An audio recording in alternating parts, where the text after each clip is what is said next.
Olá, seres humanos, Adriano Augusto falando. Mais uma vez, muito obrigado por vocês estarem aqui assistindo a esse vídeo. Olha só, continuando a série referente à comunidade dos surdos, hoje vamos falar um pouco sobre os aspectos gramaticais da língua brasileira de sinais, né? Libras. E vamos falar sobre as variações linguísticas, né? Que tem os sinais icônicos e arbitrários, os sinais polissêmicos, as variações regionais e variações sociais e os aspectos gramaticais, né, que são os tipos de verbos em Libras e a estrutura frasal. Bom, e o primeiro são os sinais icônicos, que são sinais que fazem parte do nosso cotidiano. E sempre utilizamos esses sinais em nosso cotidiano, mas nem percebemos que fazem parte da comunidade dos surdos. Como, por exemplo, o sinal de telefone. Quando queremos nos referir ao gesto referente ao telefone, então fazemos esse desenho aqui, né? Tem o dinheiro também, né? que esse gesto aqui parece que é universal, né? E também faz parte da comunidade dos surdos. Casa, por exemplo, né? E nós fazemos assim um desenho, né? Para poder se referir a casa. Então são gestos que fazem parte também da comunidade dos surdos, né? De Libras. E o outro é o não, né? Esse não também faz parte da comunidade dos surdos. Se você fizer assim para um surdo, ele vai entender que você está dizendo não.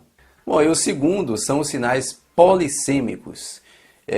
São sinais iguais, mas representam significados diferentes. Então vai depender do contexto para poder entender o que o surdo está tentando comunicar. Assim também como tem palavras no português, por exemplo, né, que podem se referir aí a mais de um significado. Vai depender do contexto. Se eu falar para você como, né, eu estou me referindo ao verbo comer. Né? Mas se eu fazer uma pergunta, como você pode falar isso? Já o como dessa frase já não é referente a comer. Né? Então é mais ou menos por aí. E tem as variações regionais, né, que eu até já falei no vídeo anterior. Mas mesmo tendo essas variações, ainda assim, mais de 90%, todos os surdos daqui do país vão entender o que é dito através das línguas de sinais, aqui no Brasil. Claro que aqui e ali tem uma expressão diferente, assim como chegamos em uma outra localidade, em um outro estado, e tem ali um termo que o pessoal usa, né, um termo nato dali que a gente não vai entender até que se explique qual é o termo, mas de qualquer forma nós vamos entendê-los porque eles também falam português. E assim acontece também na comunidade dos surdos. E também existem as variações sociais, né? Que acontece, mas vai depender aí da comunidade dos surdos. Eles só mudam apenas nessa variação social, eles só mudam um detalhe.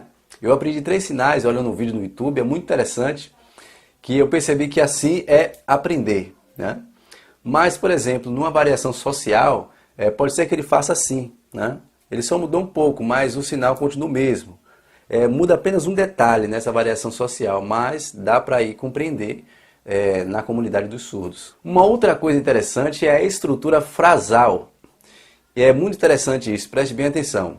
No português a estrutura fica assim, o sujeito, verbo e objeto. Já em Libras fica sujeito, objeto mais o verbo. Ou seja, a ação do verbo vem por último. Então, por exemplo, a frase eu gravo vídeo. Na língua dos sinais, né, através do gesto, claro, né, ficaria assim, eu, vídeo, gravar. Isso tudo porque a ação vem por último, o verbo vem por último, é assim que os surdos leem, né? Colocam o verbo por último, até porque a estrutura gramatical da língua de sinais é diferente da língua portuguesa, porque senão, se fosse respeitar a mesma estrutura da língua portuguesa, então seria um português sinalizado, né? E como não é, porque é independente do português ou de qualquer país, então tem essa estrutura onde o verbo vem por último. Bom, então foi esse o vídeo de hoje. Muito obrigado por você ter assistido até aqui. Eu espero que você tenha agregado aí em seu conhecimento, informação, porque agregou muito em meu conhecimento, ao menos um pouco da parte teórica, referente aí as dificuldades e o sofrimento na comunidade dos surdos. Passei a ter muitas informações referente a tudo isso.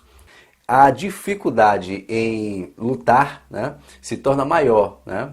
É um fardo a mais, né, que eles têm, como um cadeirante, por exemplo, né, com uma pessoa enferma de nascença e mais ou menos isso. Mas enfim, um pouco da parte teórica, eu tenho certeza que você aprendeu e teve alguma informação, porque eu tive muita informação referente ao tema do vídeo. Eu agradeço por você ter assistido o vídeo até aqui. Nos vemos no próximo vídeo. Hasta luego!